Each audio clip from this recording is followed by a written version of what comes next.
Remembering is one of the most important, yet often one of the most difficult things we do.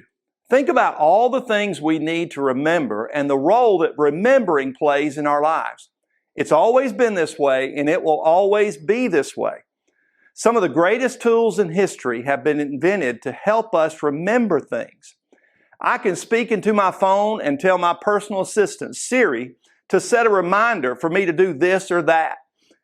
Jesus wanted His disciples to remember that greatest act that anyone would ever do for someone else. He wanted them to remember He would give His body and shed His blood so they could have forgiveness of their sins.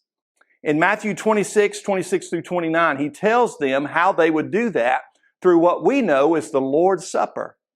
They were eating the Passover meal, which also helped them remember something.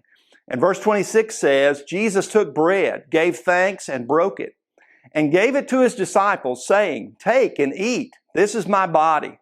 In verse 27 and 28, it says, Then He took the cup, gave thanks, and offered it to them, saying, "Drink from it, all of you. This is my blood of the covenant, which is poured out for many for the forgiveness of sins." The Lord's Supper is something Christians do because it is of the utmost importance for us to remember what Jesus Christ did for us when He gave His life on the cross for the forgiveness of sins. May we never forget the price He paid. And in our churches, let's use what God has given us to help us remember. Remembering is important. Change begins in you. The Change Begins in You is brought to you in part by Piggly Wiggly of Collinsville, Patrick Allen Companies, Mitchell Tire and Wrecker in Collinsville, and Mowdy Cabinetry.